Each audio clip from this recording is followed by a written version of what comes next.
50대 퇴사 후 무직이 되었을 때 현실. 건실한 중소기업이었습니다. 그는 그곳에 경력직으로 들어와서 이제 50대가 되었고 어느새 그곳에서도 임원이 되었습니다. 월급은 대기업 차장쯤 되는 수준이었지만 그래도 여태껏 거기까지 오른 것은 스스로 잘했다고 생각하며 살았죠. 문제는 최근 들어 회사에서 자금 압박 문제가 있었어요. 큰 거래처와 수급 문제가 있었고 게다가 조달금리 상승으로 금융비용도 압박이 심했죠. 정말 위기가 체감되어 갔습니다. 결국 워크아웃 신청이 내부적으로 확정되었던 터라 그는 그때부터 불면증에 시달렸습니다. 어차피 그의 임무는 협력업체 등 채권자에게 회사의 상황을 잘 설명하고 이해해달라는 말을 해야 할 뿐입니다. 자기 코가 석자였지만 회의에 참석하면 죄인이 된 듯 머리를 조아리다가 오는 것이 업무의 대부분이었죠. 건강까지 차츰 안 좋은 신호가 오고 그래서 정말 안 되겠다 싶어 결국 퇴사를 하게 되었습니다. 이상한 것도 없는 것이 워크아웃에 들어가면 결국 인력 조정, 인건비 감액 계획을 내야 하기에 차라리 먼저 나가는 것이 건강이나 앞으로의 준비 차원에서도 좋은 것이란 생각이었죠. 급박하긴 했지만 회사를 나오니 시달리지도 않고 조금 후련해졌습니다. 그러나 막상 아침에 일어나서 가야 할 곳이 없으니 무척 허전해졌죠. 지난 25년간 해왔던 것이라 어색했습니다. 그래서 한 6개월 동안 도서관에 출근을 하다시피 했고 맨 구석 자리는 늘 그의 자리였습니다. 이런저런 책을 읽었지만 솔직히 머리에 잘 들어오지 않더군요. 그러다 문을 닫을 때쯤 집으로 돌아갔습니다. 문제는 생각보다 빠르게 통장 잔고가 줄어갔습니다. 아들이 고등학생이라서 비용도 만만치 않았고 은행 이율도 높아가니 대출이자도 도저히 감당이 안 될 것 같았습니다. 한 세 달 후에는 생계비까지 모자랄 판이었죠. 가지고 있는 자산이라면 약간의 통장 잔고와 경기도에 있는 집 한 채, 그마저도 아직 대출이 남아 있었습니다. 답이 없었습니다. 게다가 이곳저곳 이력서를 내보았지만 기업 임원을 했어도 50대가 되니 대부분 연락이 오지 않았습니다. 점점 자신은 작아져만 갔고 이런 텅 빈 마음으로 도서관에서 계속 이렇게 지내야 하나? 어떻게 해야 하지? 정말 막노동이라도 해야 하나? 택배 자리를 찾아볼까? 무엇을 해야 할지 도저히 감이 오지 않더군요. 그리고 한탄을 하게 되더군요.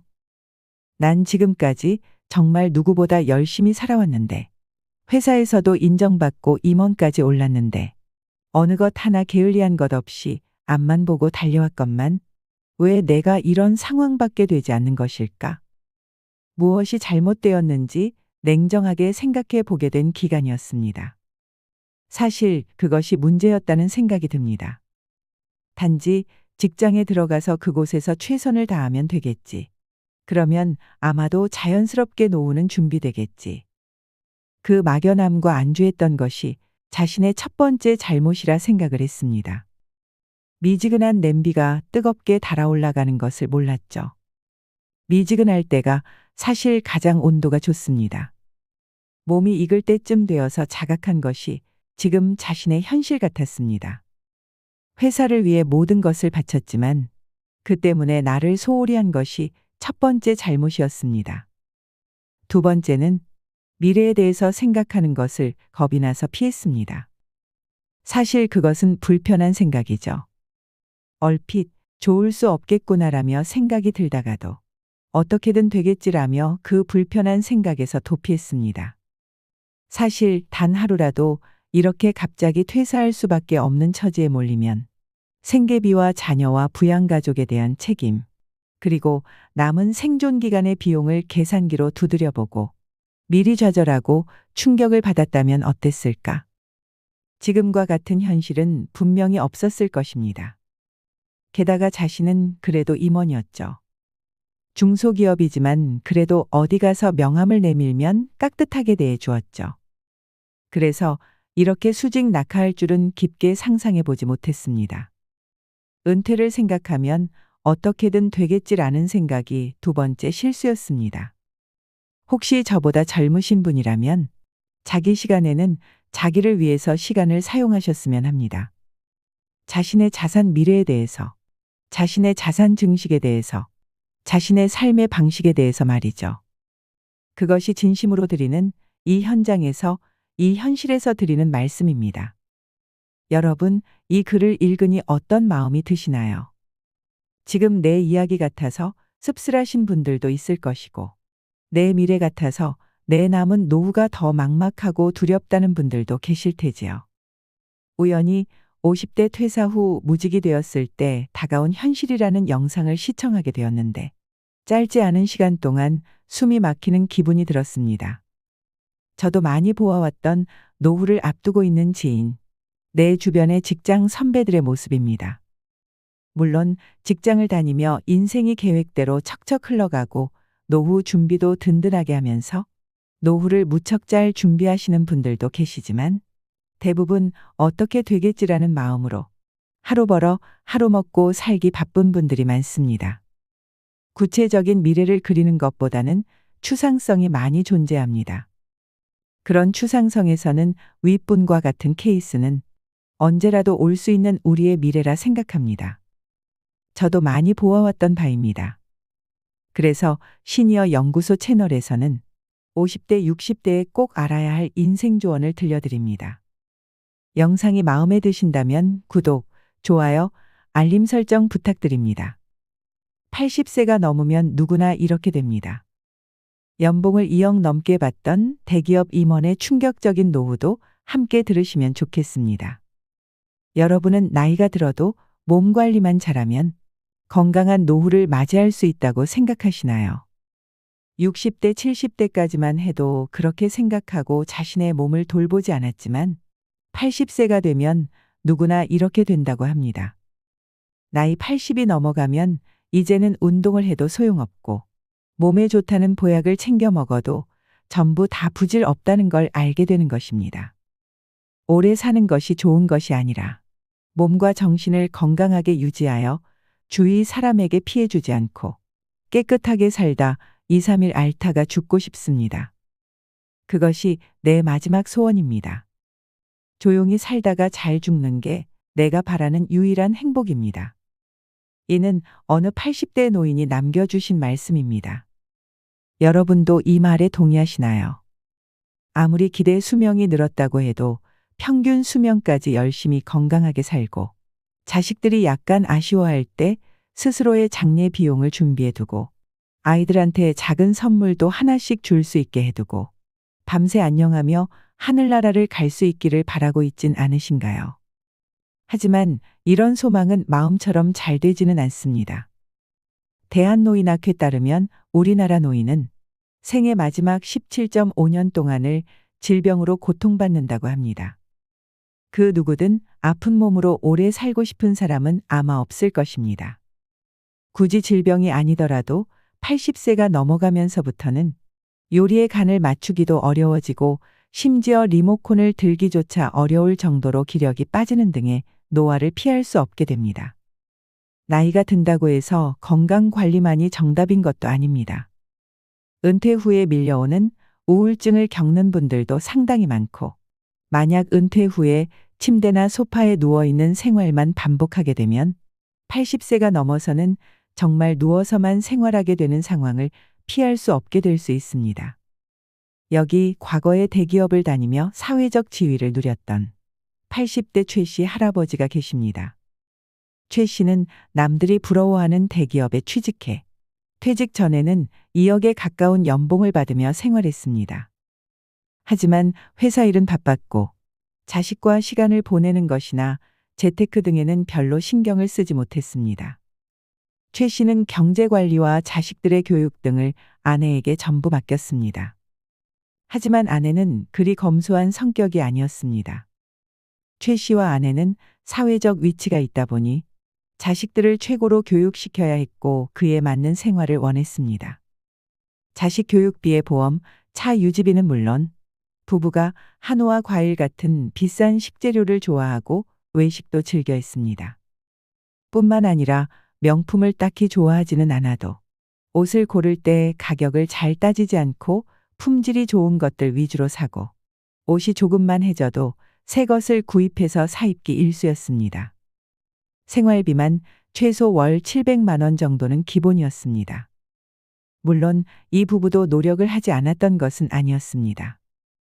한 번은 돈을 아끼고 모아보려 했지만 적성에 맞지 않는다는 이유로 금방 포기해버렸습니다.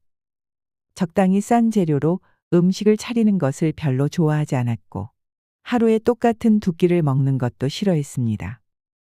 그렇게 수입에 맞는 지출을 했지만 최 씨는 은퇴 시기가 다가올 무렵 내심 걱정됐습니다. 최 씨의 아내도 모임에 나가면 친구들이 하도 잘 버니 돈 많이 모았을 것 같다고 부러워했지만 아내의 속은 편하지 못했습니다. 하루는 최 씨가 아내에게 다가와 말을 겁니다. 여보, 우리 이제 은퇴 이후를 대비해야 할 것 같아. 이대로 가면 우리 자식들에게 짐이 돼 버릴 거야. 하지만 아내는 내심 싫은 티를 내며 되묻습니다. 방법이 있어요? 최 씨의 아내는 남편에게 그 책임을 떠넘겼습니다. 우리 딸 유학은 어쩌고요? 아직 자식들 대학 입학도 못했는데 벌써 은퇴 얘기를 하면 어떡해요? 아내가 딸에게도 이 사실을 알렸는지 딸에게 전화가 와서는 아빠, 나 여기서 학교 입학하고 졸업까지 꼭 하고 싶어. 지금 돌아가면 이도 저도 안 된다고. 최 씨는 계속 아내를 설득했습니다. 그럼 우리 지출이라도 줄여봐야지. 옷도 좀 저렴한 거 사고. 요새 과일 야채 값도 비싸잖아. 아내는 지금의 생활을 포기하기 싫었는지 무시한 채 방으로 들어가 버립니다. 최 씨는 후회했습니다. 이 당시 사실 남편은 돈 버는 기계였던 경우가 많았습니다. 그렇게 돈 버는 거에만 집중하다 보니 자식들과 보낸 시간이 많지 않아 가끔 볼 때마다 어색함을 느꼈고 경제 관리를 아내에게 모두 맡긴 것이 참으로 후회됐습니다. 씀씀이가 커서 빨리 소비 습관을 바꾸지 않으면 통장이 텅장이 되는 것이 순식간임을 이제서야 깨달았습니다. 버는 돈보다 모으는 돈이 진짜 월급이라는 주변 지인들의 말도 이제서야 와닿았습니다. 최 씨는 비가 많이 내릴 때는 물을 모아야 하는 이유를 알지 못했습니다. 최 씨는 예전에 플라톤이 남긴 말을 떠올렸습니다. 동굴에 사는 인간은 동굴의 세계에 갇혀서 동굴의 시각으로 세상을 본다. 이는 대기업을 다녔던 최 씨 자신에게 하는 말 같았습니다. 최 씨는 대기업이라는 세상에서 대기업의 동물이 되어갔습니다. 하지만 은퇴 후 그 동굴을 나오는 순간 다른 현실을 맞아야 했습니다. 애들 교육비에 해외여행에 많은 돈을 썼던 최 씨는 땅을 치고 후회했습니다. 은퇴 후에는 숨만 쉬어도 나가는 돈이 무지 많은데 지금부터 뭔가 바꾸지 않으면 정말 힘들어지겠다는 것을 깨달았습니다. 예상했던 날짜보다 최 씨의 은퇴 시기는 빠르게 다가왔습니다. 해고 통보는 정말 30분도 채 되지 않아 이뤄졌습니다. 최 씨는 그래도 아내를 설득하는 데 성공했습니다. 최 씨는 지금 살던 곳에서 조금 작은 아파트로 이사를 했고 아내도 쓰지 않는 물건들을 중고로 팔며 돈을 조금씩 모아갔습니다. 최 씨는 일단 제일 많이 돈이 들어가는 것이 교육비였기에 당장 유학을 가 있던 자식을 국내로 들어오게 해야 했습니다. 하지만 딸은 쉽게 넘어오지 않았습니다. 예진아, 대학은 국내에서 진학하면 안 되겠니? 그럴 거면 나 왜 유학 보냈어? 친구들도 여기 다 있는데 지금 내려가면 어떻게 적응하라고. 최 씨는 딸에게 이런저런 상황을 설명했지만 되레딸의 저항에 부딪혀야 했습니다. 하지만 최 씨는 의견을 굽히지 않았습니다. 어쩔 수 없이 딸은 국내에서 대학을 진학해야 했고 최 씨는 은퇴를 했습니다. 일을 다시 시작하더라도 조금은 쉬었다 하고 싶었지만 이마저도 최 씨는 쉽지 않았습니다. 아내는 삼식이라고 구박하기 시작했고 딸도 아빠가 매일 집에만 있는 것을 편하게 생각하지 않았습니다. 최 씨는 그렇게 우울증이 찾아왔습니다. 간담상조라는 사자성어만큼 돈독했던 친구들과의 관계는 소원해졌고 은퇴한 순간 전화번호는 다 끊겼습니다. 이전에 받던 사회적 지위를 한동안 내려놓지 못했던 최 씨는 힘들어했습니다. 그렇게 최 씨는 은퇴하고 얼마 지나지 않아 일을 시작해야 했습니다. 받은 퇴직금이 어느 정도 있었기에 최 씨는 그 돈을 가지고 치킨집을 차렸습니다. 하지만 회사에서 시키는 일만 하던 최 씨에게 직접 사장이 된다는 것은 완전 다른 일이라는 것을 깨닫는 데는 그리 오랜 시간이 걸리지 않았습니다. 치킨집은 1년 만에 폐업을 했고 다른 일자리를 구하지 못해 새벽 3시에 출근하는 떡집 알바를 시작해서 돈을 벌었습니다. 그맘쯤 최 씨는 다른 직장 동료들 중 한 명이 굉장히 잘 살고 있다는 소식을 접해야 했습니다. 회사 다닐 때 최 씨보다 일을 잘했던 것도 아니고 승진도 최 씨보다 한참 늦게 했지만 최 씨의 직장 동료는 재테크에 성공하고 노후를 잘 준비해서 지금 일을 안 해도 골프 치며 여유롭게 지내고 있다는 소식이었습니다. 최 씨는 속으로 생각했습니다. 은퇴까지 열심히 일하고 편하게 살아야 정상인데 세상이 어찌 된 게 은퇴 후에 일을 더 해야 하는 상황인 건지. 할아버지는 가족 눈치가 보여 밖으로 떠밀려 나와 죽을 때까지 일해야 하는 현실에 참담함을 느꼈습니다. 그렇게 최 씨는 80세가 되었습니다. 최 씨의 아내는 10년 전에 세상을 떠났고 최 씨는 그 이후 건강 관리를 꾸준히 했습니다. 최 씨는 그래도 집 한 채가 있었고 연금을 꼬박 받으며 생활했기에 살아가는데 큰 문제는 없었습니다. 하지만 나이가 들수록 자식들의 잔소리를 피할 수는 없었습니다. 80살에 음식을 가려 먹지 않아도 건강했던 최 씨였지만 자식들이 집에 찾아올 때면 이거 먹지 마라, 저거 먹지 마라 하는 소리를 들어야 했습니다. 병원을 가는 일도 잦아졌는데 몸이 아플 때나 자식들에게 부탁할 때마다 눈치를 보기 일쑤였습니다. 그러던 중 그 마을 복지회관에서 마음에 드는 할머니를 만났습니다. 당연히 재혼까지 생각하지 않았지만 자식들은 뭐가 걱정되었는지 할아버지에게 재혼은 안 된다고 말했습니다. 아빠, 설마 그 나이에 재혼할 생각하는 건 아니지? 나 정말 엄마 생각하면 그 꼴은 못 봐.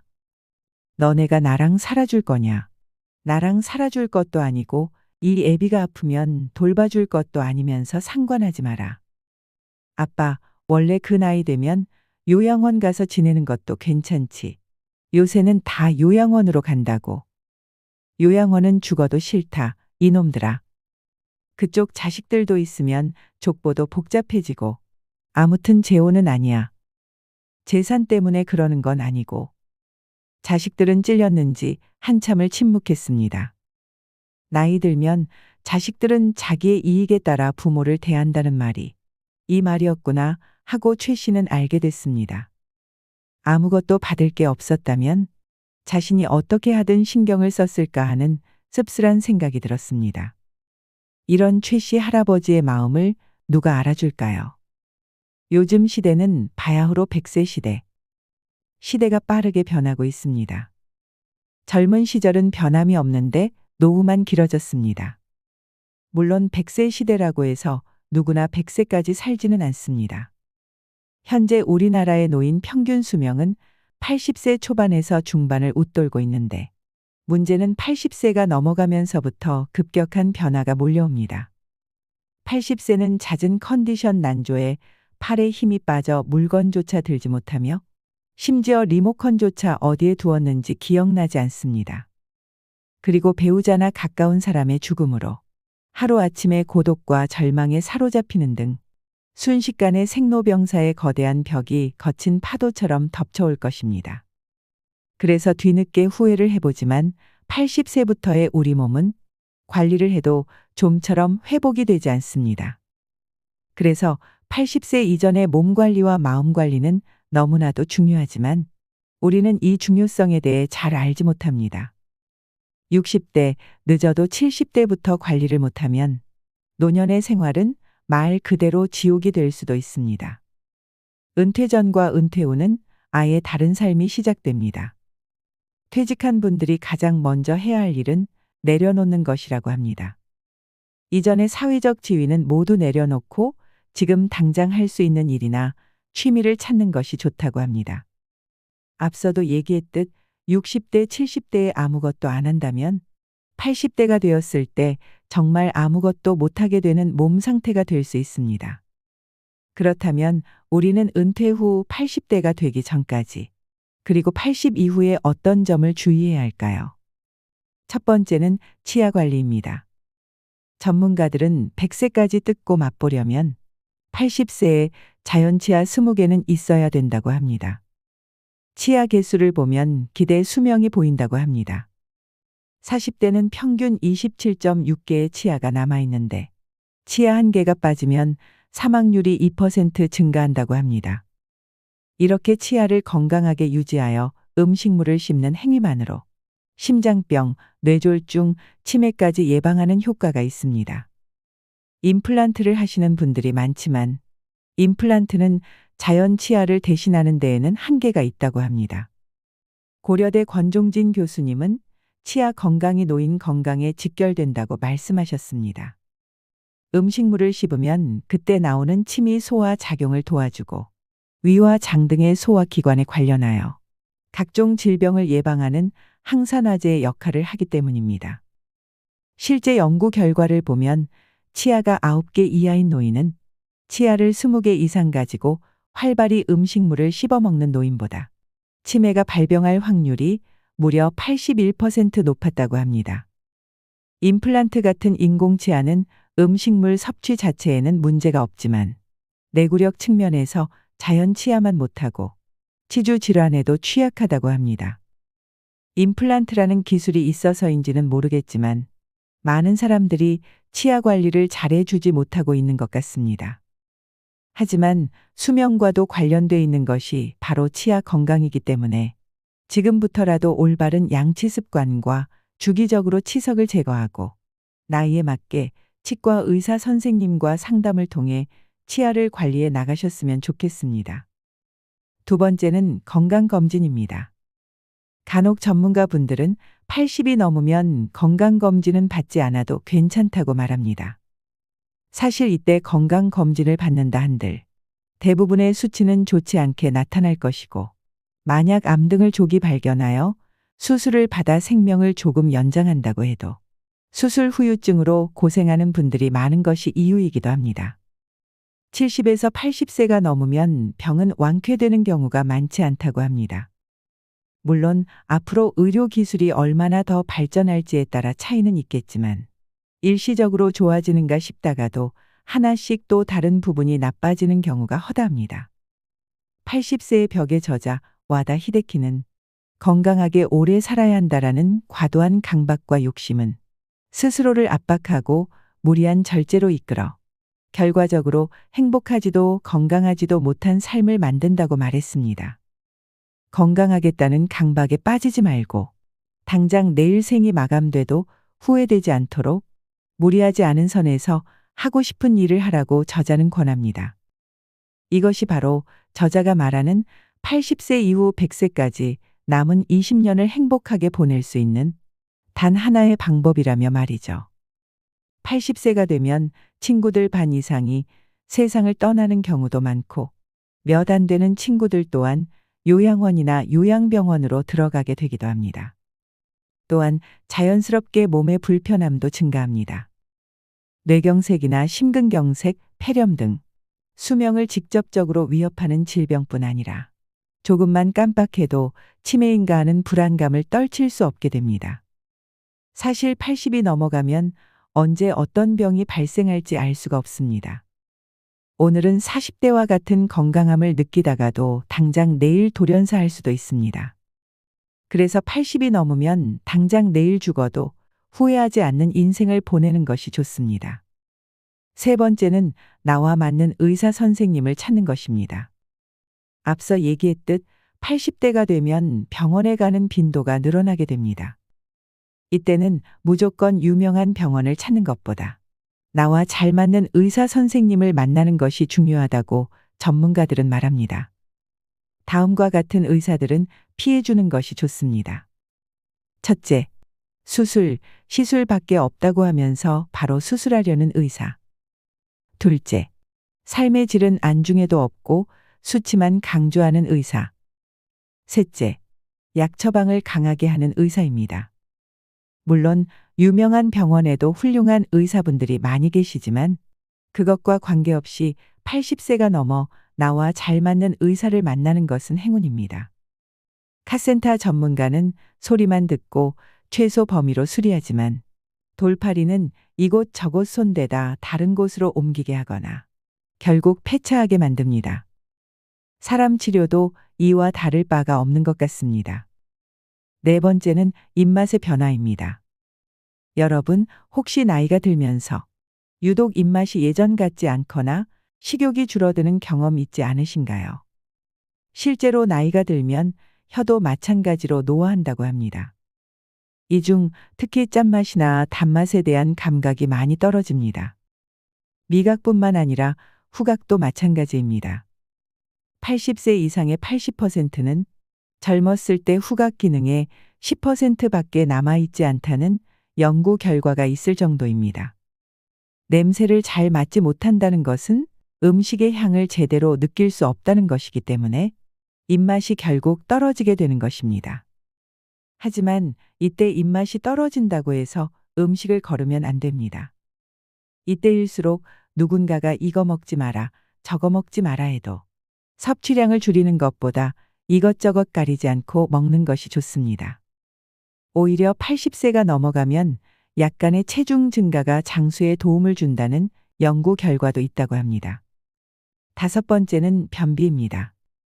나이가 들수록 변비에 노출되는 노인분들이 많습니다. 실제 건강보험심사평가원에 따르면 국내의 변비 환자 중 60대 이상의 환자가 39%, 80대는 전체의 11.1%를 차지했습니다.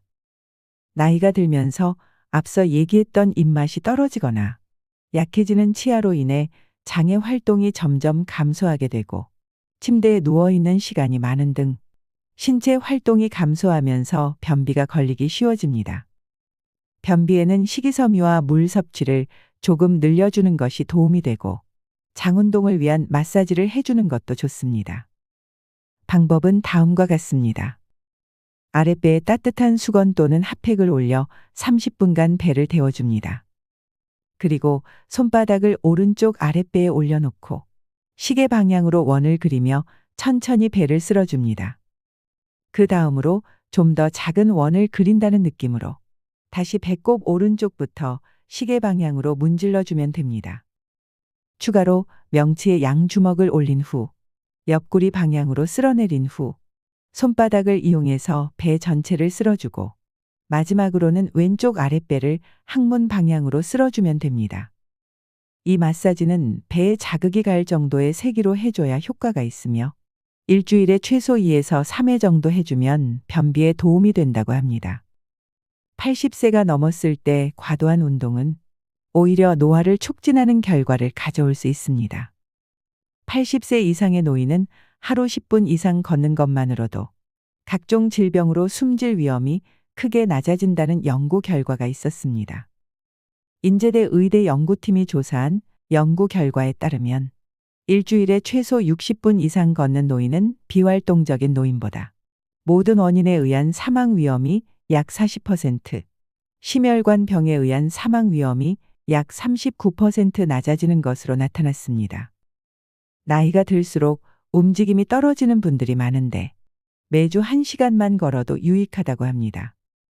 마지막으로 조금은 뻔한 말이지만 80세가 넘으면 후회 없는 삶을 보내려고 노력해야 합니다. 하버드 대학에서 발간하는 하버드 가제트지는 최근 현재의 80대는 예전의 60대라는 시각을 제공했습니다. 미국은 이미 80대의 사람들이 인생의 전성기를 누리는 것이 흔한 일이 되었다고 합니다. 정치, 문화, 예술계 박사까지 다양한 분야에서 80세 이상의 분들이 아직도 활발하게 활동하고 있습니다. 예전에야 장수하고 성공적인 노년을 보내는 것이 예외적인 현상에 지나지 않았으나 오늘날에는 그것이 당연하게 여겨지기도 합니다. 여러분, 아직도 너무나도 젊기 때문에 하지 못할 일은 없다고 생각합니다. 후회 없는 삶을 위해 여러분이 이제껏 생각에만 그쳤던 것들, 사소한 것들이라도 좋으니 조금씩이라도 도전해 보셨으면 좋겠습니다. 어떤 82세 노인분은 다음과 같은 글을 남겨주셨습니다.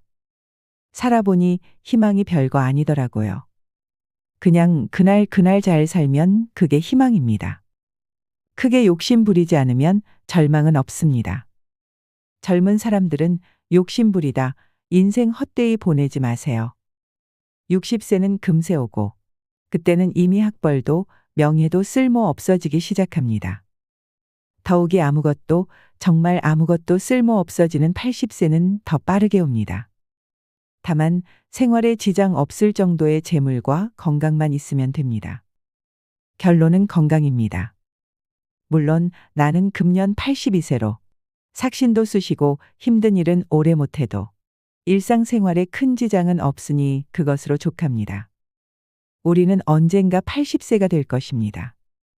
80세가 되면 나타나는 변화들을 한 살이라도 젊을 때 미리미리 대비해 보는 것은 어떨까요? 이상으로 시니어를 위한 모든 것, 시니어 연구소였습니다.